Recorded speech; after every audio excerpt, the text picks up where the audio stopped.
Hi guys! Welcome back again to my YouTube channel. By the way guys, maraming salamat po sa walang sawang pagsubaybay sa ating pong daily love reading. And kung ikaw ay bago pa lang sa ating channel, mag-subscribe na po kayo.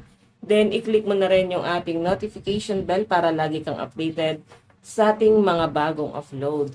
And guys, sa mga interested sa private reading, nasa description box below lang po yung link. Message nyo lang ako. Then, papalo na rin po sa ating Facebook page. Nag-upload po ako dyan ng short love reading. Okay. Ayan. Jade Tarot po yung pangalan ng page. At pwede rin kayo sa TikTok. So, tignan natin kanina ba itong love reading.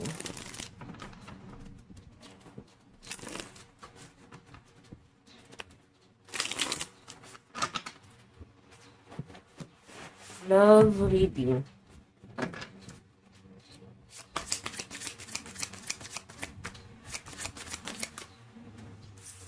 Meron tayong 3 of Wands.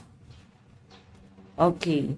So guys, ito naman 3 of Wands, nag-aantay lang sa'yo yung person mo. Siguro, inaantay niyang humupa yung topak mo. Siguro di kayo goods. Pero, kalmado na, no? Kumbaga, hindi na intense yung mga pinagtatalunan. Hindi na guys, masyadong hindi na masyadong big deal sa pinapakita sa akin dito. So, possible na baka medyo okay na kayo. O I mean, medyo kalmado ka na. Ganon na rin yung person mo. And nag-aantay lang siya dito, no? Ayan, no? So, siguro tong person mo ay nasa malayo. Seaman ba to? Abroad? Tawid dagat eh. Basta medyo malayo sa'yo.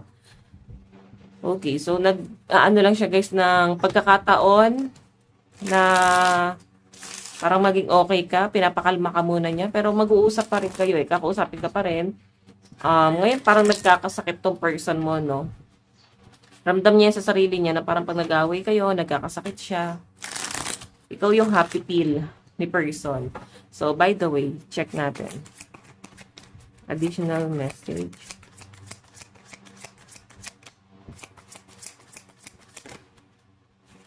Meron tayong 4 of Cups. Okay, 4 of Cups. So guys, yung pinapakita naman sa akin dito, since 4 of Cups to, piling ko magkakaayos na kayo this week. Or at least, as in ngayon, no? Kasi parang unti-unti na yung yung pag-uusap, tas parang yung magiging outcome ng pag-uusap, parang kalmado na. Okay? So, yes, may tampo, pero parang magiging kalmado na siya, guys. Unti-unti na yan. Parang sorry, then parang magsasorry ka rin. Sorry, nabigla lang. Then parang bigayan lang, guys. So, feeling ko masyado nang malalim ang inyong pinagsamahan. So, keep it up. I think, baka ma-overcome nyo naman to, guys, no? Check pa natin. Additional message.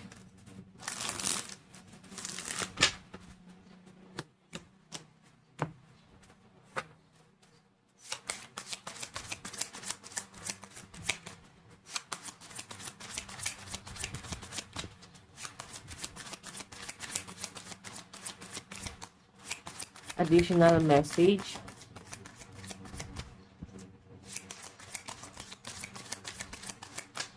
Oops. Meron tayong 8 of Cups. 'Di ba? Ibig sabihin guys, kung hindi naman pumatol sa yung person mo, like kung nag-away kayo, di kanya pinatulan, mas pinili na lang niyan lumayo. Kasi parang naglaylo siya eh. Mas pinili niya na lang na wag pag-usapan, wag nang i-big deal kasi mahal ka niya. Okay, yung 8 of Cups kasi guys, hindi ibig sabihin hindi kayo pinapansin, hindi kayo kinakausap, tinatalikuran na lang kayo. Hindi ibig sabihin nun di na kayo mahal. Ibig sabihin lang yan guys, ayaw kanyang patulan. Mahal ka ng person mo. Okay, tignan pa natin guys, additional message.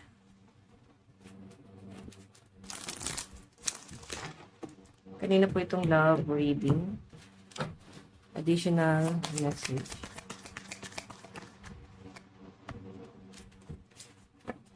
Two of Pentacles, ayun lang guys. Hindi ka lang niya guys ma-prioritize kasi kapos din siya sa pera. Then ang dami niyang responsibilidad. Then, dumadagdag pa dito yung kagustuhan niya na parang baka meron siyang gustong bilhin. Gift niya siguro para sa sarili niya. Tapos, medyo down din siya ngayon kasi may parang kinakapos talaga siya sa pera. So, dumarating sa point na parang yung pang-araw-araw, hindi niya guys masuportahan. Okay? So, parang kapos talaga yung kinikita nito eh.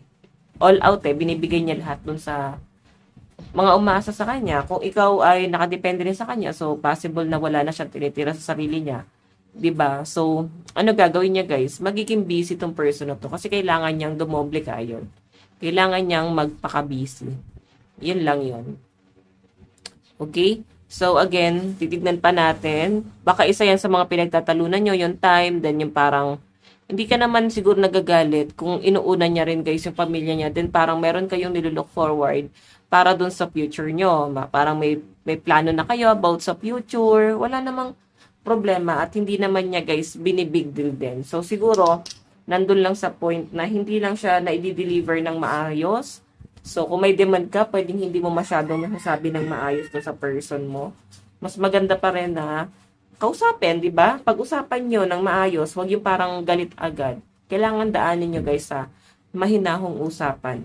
Yan lang naman yung pinapakita sa akin dito. Lalo na kung may mga kino-consider kayo na mga taong umaasa sa inyo.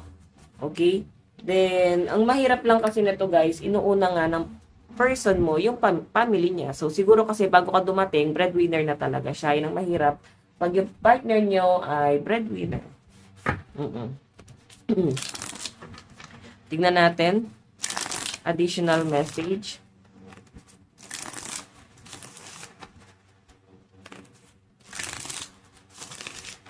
Additional message. Kanina po itong love reading.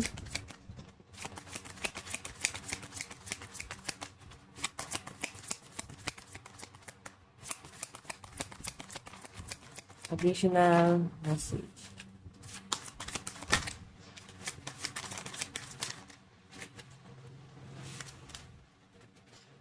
Meron tayong Three of Pentacles. Okay, Three of Pentacles. Tignan mo, nag-worry nga siya pagdating dun sa stability nyo eh. Nag-aalala siya pagdating sa future, na para bang magiging regular ba ako dito. Nag-aalala siya sa kanyang source of income. Magiging stable ba to? After ba nito, ano ba yung mangyayari? Ano yung susunod na mangyayari? Mga ganun yung mga iniisip or kino-consider ng person mo ngayon. Then, yun yung pwedeng nagpapa-overthink din sa kanya ngayon. So, nakikita ko naman din yung worry ng person mo. And, pressure siya eh, pagdating sa future. Pressure tong taong to. Kumbaga, parang feeling niya, natathreaten na din siya guys eh. Kasi nga, siguro i-cheer mo yung person mo, ipakita mo na, kung hindi mo kaya, nandito lang ako, patutulungan natin yung dalawa. Huwag natin guys, lahat sa partner nyo, no? Kasi ngayon pa nga lang, pinapakita sa akin na nape-pressure siya. So, hindi naman dahil inaalagaan natin yung nararamdaman niya. Siguro dahil ipakita mo lang na ngayon na nagkakaroon ng ups and downs sa buhay niya, ikaw yun nandun. Okay? Na ikaw yung kasama niya dun sa ups and down na yun. At least na iparamdam mo sa kanya. Hindi mo na iparamdam na parang pinagtatabuyan mo rin siya dahil sa kahirapan na nararanasan niya sa buhay ngayon. Diba? So, by the way, check pa natin. Additional message.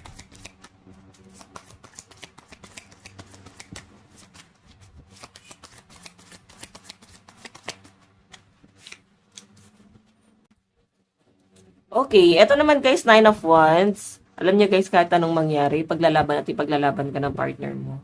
Nakikita ko yung, parang kahit anong mangyari, kahit nagkakaroon guys ng ups and down, nagkakaroon ng conflict pagdating sa pera, then parang nasa set aside ka niya, parang kahit papano guys, gumagawa siya ng paraan para hindi mo yan maramdaman.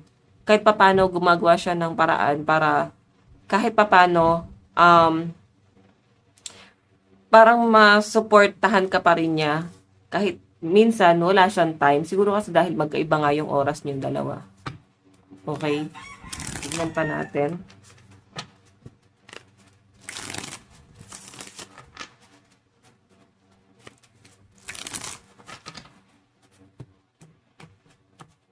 Additional message. Kanina po itong love reading. Meron tayong The Emperor. Ayan. So guys, yung sinasabi sa akin dito. So, itong Emperor kasi guys, ayan. Friends. Siguro dati kayo magkaibigan or supportive tong person mo eh. Sinusuportahan ka niya sa kung ano yung gusto mong gawin. O dito ka ba masaya? Sige lang, enjoy mo lang yung buhay. Huwag ka masyadong ma-stuck dyan. Huwag ka masyadong ma-stress dyan. Enjoy mo lang yan, explore mo lang yan, expand mo lang, parang ganon. So, again, Emperor energy. Tingnan natin, additional message.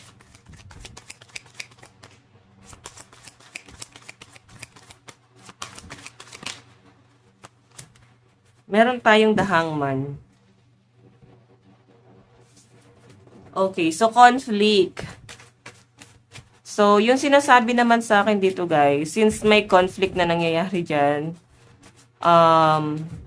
yun na lang yung parang kaya niyang gawin eh. Yung supportahan ka niya or hayaan ka niya sa gusto mong gawin. Hindi naman dahil parang pinababayaan ka niya or hindi ka na niya mahal. Siguro, inahayaan ka lang niya na parang mag-explore. Parang kung may pagkakataon is gumala ka naman kasama yung mga friends mo, family mo, nakasupport naman siya guys. Pero yun na nga, pwedeng ma-feel mo kasi na wala pa talagang pakialam tong partner ko. Hindi naman sa ganun. Siguro gusto niya lang din talaga na huwag kang ma-stuck at enjoy mo lang yung buhay mo. Nandun rin siya sa point na parang gusto niya na maging masakaya ka rin kahit papano.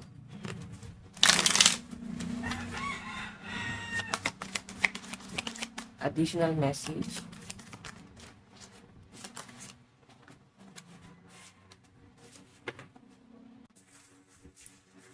Okay. Ten of Pentacles. Family to, oh. Oh, okay. So, parang may nakikita ko dito, guys, ready na siya mag-settle down. Oh, parang ikaw na yung nakikita ko na parang i-live-in niya or mapapangasawa niya na gusto niya dito. So, nakikita ko naman na pwedeng pang matagalan na tong connection na to. Sobrang gandang-ganda siya sa inyo or gwapong-gwapo siya sa inyo, guys. And may mga bagay rin siya syempre, kinakatakutan. So, minsan, kinakausap ka niya or pwedeng dinedegrade niya yung sarili niya kasi nakikita niya na parang hindi siya o hindi niya kayang pumantay man lang sa inyo. Pwede siya makasabay sa inyo. So, kahit sabihin na natin guys na merong magandang trabaho or magandang hanap buhay na itong tao to guys. Medyo emotional pa rin siya, no? Okay, tignan pa natin.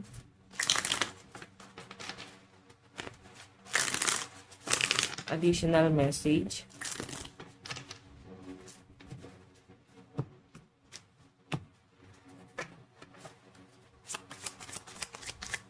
Additional message. Meron tayong Ace of Cups. Ace of Cups. So, ito naman guys, Ace of Cups. Ano to eh, para bang overflowing, no? Ibig sabihin, nandun na yung blessing. Swerte ka na nga kung tutuusin dito sa partner mo kasi sobrang mapagmahal, sobrang mahal na mahal ka.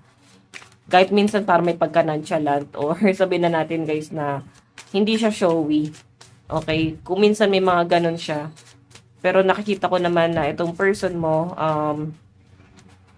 mahal na mahal ka nito eh. Tingnan pa natin. So, meron tayong 6 of Cups. Wait lang guys. 6 of Cups. So, yung pinapakita sa akin dito guys, ano to eh, pagdating sa mga bata, no, siguro may mga anak na kayo, mahal niya talaga yung pamilya nyo kasi ito 10 of Pentacles, ito yung mas ipaprioritize niya. Or kung kayo naman guys ay bubuo pa lang ng pamilya, nakikita ko naman dito na talagang mamahalin niya talaga yung bubuuin yung pamilya. Kumbaga talagang iingatan, papahalagahan, then nandun na rin sa point na parang hindi niya kayo guys pababayaan, okay? So kung nagsasama na kayo at may mga anak kayo guys, ay nakikita ko naman dito na parang hanggat maaari hindi kayo pababayaan ng partner mo. Okay, tignan pa natin additional message.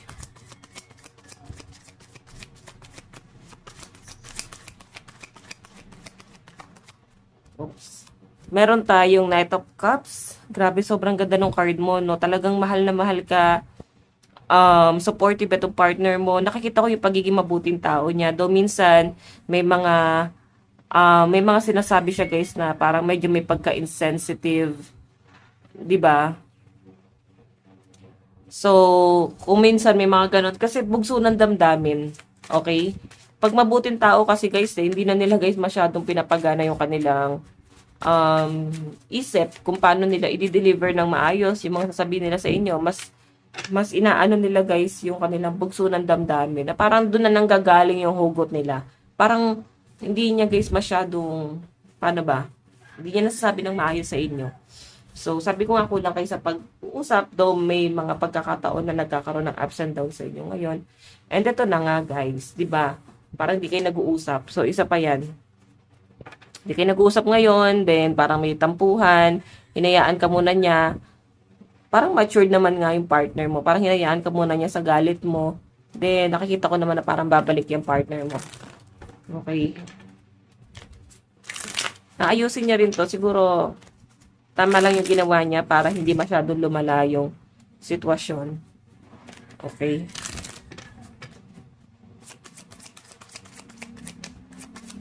Additional message.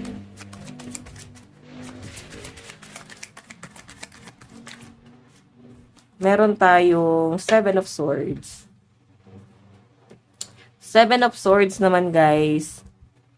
Ayan, napakabait din ng person mo pagdating sa pera. Minsan napagnanakawan na nga to or nauutangan tapos parang hindi na siya guys nababayaran.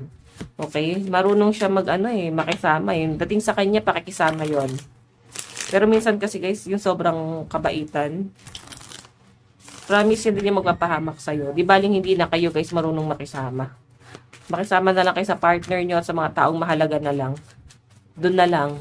Okay, kung doon naman kayo sa mga taong wala naman kayo guys, napapala or sabihin natin guys na parang ikaw lang yung puro bigay ng bigay, dapat ano pa rin, balance pa rin, 'di ba? So meron tayong 7 of Cups. 7 of Cups naman guys is ang dami niyang nilook forward ngayon. Ang dami niyang gustong gawin para sa relasyon nyo.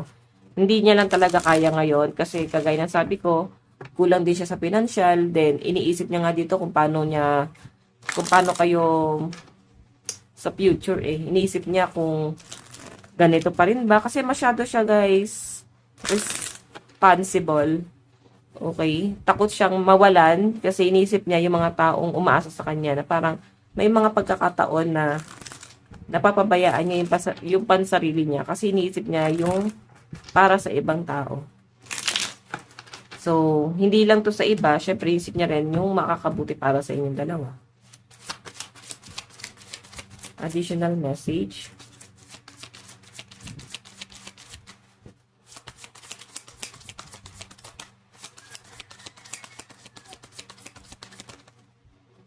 Oops. Meron tayong the moon. Ayan no. Nahirapan na siya magpanggap dito na okay lang siya. Ngayon, nandun siya sa point na hindi niya na kayang tiisin na hindi kanya makausap. Nakatingin siya sa inyo ngayon eh. Oo, tapos parang natatempt siyang kausapin ka talaga ngayon. Natatempt siya na parang ayusin natin to ngayon. Huwag natin hayaan na ganito, no? Parang ganun yung nasa sense ko sa kanya. And sobrang hirap na hirap yung kalooban niya dito. So, tinatansya niya, okay ka na ba? Siguro pa kayo yung unang reply niya sa inyo or chat niya sa inyo. Message, di ba na? Okay ka na ba? Pwede na ba tayo mag-usap ng maayos? Meron tayong 3 of Cups. 3 of Cups. So guys, ito naman 3 of Cups. Celebration to. Ano ba? Cancer ka ba? Baka mag-birthday ka na? Or baka siya? May celebration eh. May okasyon na possible na maganap. Okay, meron tayong the Fool. So, ito naman guys, the Fool is new beginning din to. Okay? So, pwede meron ka marireceive na gift or pwede may pa-surprise itong person mo sa inyo. Titignan natin guys yung nararamdaman niya sa inyo.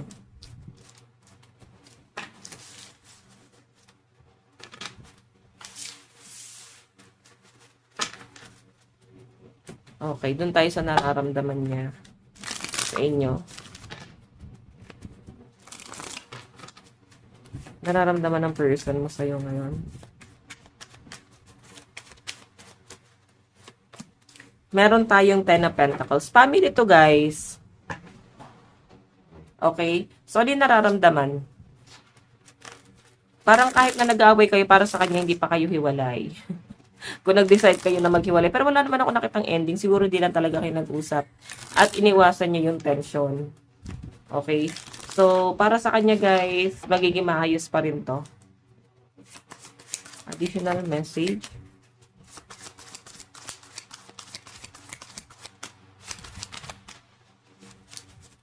Meron tayong Nine of Cups. Okay, Nine of Cups. Yung pinapakita naman sa akin dito, guys,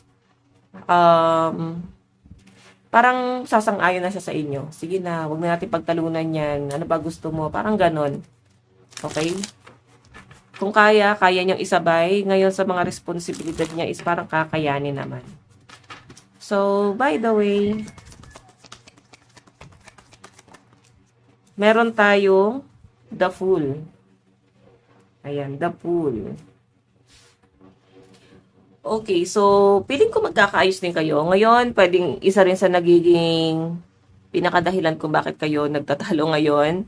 Baka selos. Okay, napapaisip na parang ba't nagbabago na siya, hindi na siya katulad ng dati. Tampo lang talaga to, guys. And nandito yung 12 Cups partnership. So, may hingi ng tawad dito, maayos niya rin to. Okay, feeling ko naman di naman magtatagal yan. Tignan pa natin. Additional message.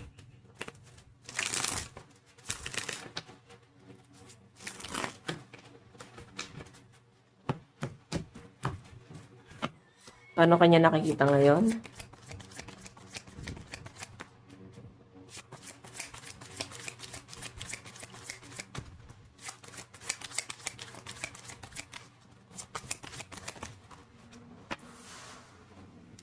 Meron tayong Six of Wands. Ayan. Mukhang ikaw ay susuyuin ulit. Nakikita kanya na someone na nagpapasuyo ka lang daw. So, susuyuin ka naman ulit. Lalambingin, liligawan. Ayan, parang ibe-baby ka pa, no? Tignan pa natin additional message.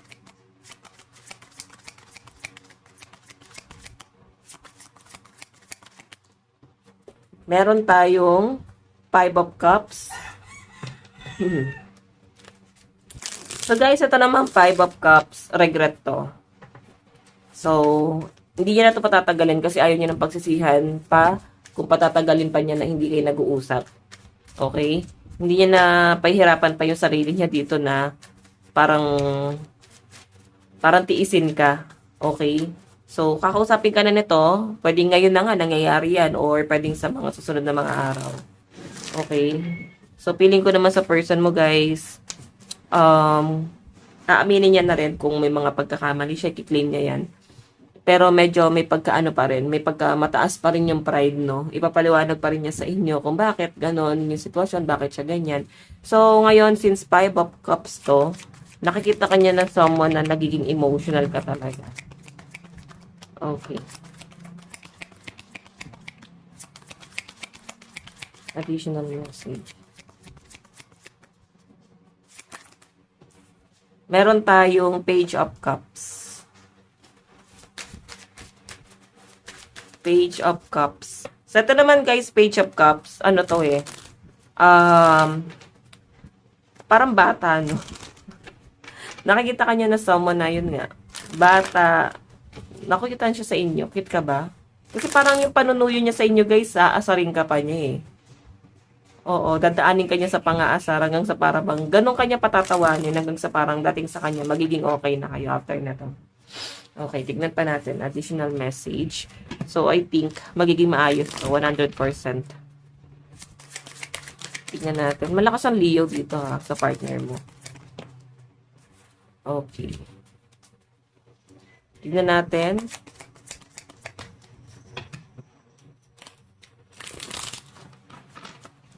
Saan na? Patungo to? Ano yung gagawin niya? Ayan, no? Nagkakaroon siya ng sleepless night. Di mapakali. Di makapag-focus. Ikaw na yung nagiging kaligayahan niya, guys. Ngayon, pag nagtatalo kayo, sobrang affected siya, guys. The High Priestess, lagi kang iniisip, lagi nag-aalala sa inyo. Kumusta ka na ba? Ano na ba lagay mo ngayon? Okay ka ba? Meron tayong Knight of Swords. Okay, so guys, ito namang Knight of Swords. Inisip niya, baka galit ka pa rin. Kaya hindi kanya guys inaabala. Pero, sacrifice nga para daw sa kanya yon na hindi kayo nag-uusap. Kaysa naman mag-away pa kayo, no? Kaysa naman lumala pa yung tension. Ang mahirap ka sa partner mo, guys, hindi kasi siya nagpapaliwanag. Mas gusto pa niyang umiwas. Tingnan natin. Meron tayong You Spirit Blooms, a new each time life challenges you. Meron tayong Let's Rebuild What We Lost. Ayan, no? Parang gusto niya na maayos kayo ulit. Parang, pwede bang buuin ulit natin kung ano man yung nasira sa atin? O natin hayaang masira to? Parang ganon. So, meron tayong Even apart, my love for you stay strong. Diba? Kahit di kayo magkasama, mahal na mahal ka pa rin ng partner mo. Okay? So, huwag na magselos. Dala lang to guys ng climate change. Pabago-bago kasi klima natin. Uulan na araw, diba? So, siguro ganun din yung sa mood mo. Additional message, no one compares, diba? Wala kang katulad. Finding myself. And it's on. I see you looking good, had moving on. I don't care who you're talking to. I'm better. I will compete for you. Wow. Again, ano yung gusto niyo sabihin sa inyo? Meron tayong our love will never cease to exit. And don't pressure me. Diba? Sobrang nape-pressure sa inyo yung inyong partner. Our paths will always reunite. So, kahit naman daw guys, hindi kayo mag-usap, magkikita at magkikita pa rin daw kayo. Meron tayong Taurus, Pisces, Capricorn, and Libra, Leo. Meron tayong Libra, Capricorn, Pisces, Aquarius, Taurus, and Gemini energy. What else? Aries, Taurus, Leo, Virgo, Sagittarius, and Capricorn energy. Ayan. Tingnan pa natin.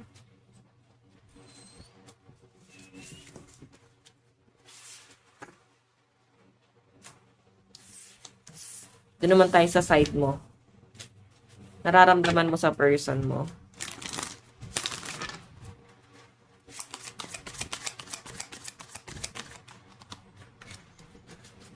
O, diba? Four of Wands. May wedding eh. Baka naman nag-propose na sa inyo. Or iba sa inyo guys, possible na kasal kayo. Or pwede engage. Basta may something, may usapan about sa higher commitment na to. So, pwede nag-expect ka pa rin or maasa ka pa rin. So, ayan, maasa ka pa rin na suyuin or ligawan ka pa rin or basta suyuin. Parang siya yung unang makikipag-ayos. Syempre, hindi ikaw. Parang ganyan. So, ngayon, nag-aantay ka lang, nag-aabang ka lang sa presensya ng person mo kung meron ba siyang gagawin. Okay, so same kayo na nagkakaroon din ng sleepless night pero netong mga nakaraan, pwedeng ino-overcome mo na siya sa sarili mo. Okay? Hindi ka na parang sobrang nagpapa-apekto ngayon. Tignan natin additional message. Ano yung mga dapat mong gawin dito sa relasyon na to? Three of Swords. So, kung may mga past issue kayo, cheating, micro-cheating, or may mga pinagselosan, i-release nyo na yan. Okay? Pwedeng hindi na yan makakabuti. Huwag nyo na, guys, isabay pa yan ngayon sa sitwasyon kasi mukhang okay ka din sa partner mo. Mukhang swerte ka naman. Kailangan mo lang siya ma-appreciate. Though, ikaw, nakikita ko naman, kailangan ka rin i-appreciate, no? Pero parang may pagka-immature etong relasyon na to. May mga pinaglalaban ka talaga, oh. Kumbaga, hindi siya mawala sa sistema mo kung naman yung mga ginawa niya sa inyo before. So, nasa inyo na lang talaga yan, guys, kung kakalimutan mo yan or iaalis mo yan sa sistema mo. Okay? Nasa inyo na lang yan kung patatawarin mo. Ngayon, kung hindi na, panindigan mo na talagang hiniwalayan mo siya. Or nagtalo kayo ngayon. Pero kung kaya mo pa, kakalimutan mo yon. Ganun talaga. Pipiliin mo magpatawad dahil napahal mo pa yung taong yon. Zodiac sign, Aries, Taurus, Leo, Capricorn, Virgo, and Sagittarius. Scorpio, Virgo, Sagittarius, Leo, Aries, and Cancer energy. So, by the way, guys, ito lang naman po ang inyong daily love reading. Bukas po ulit. God bless and love you all. Bye-bye po.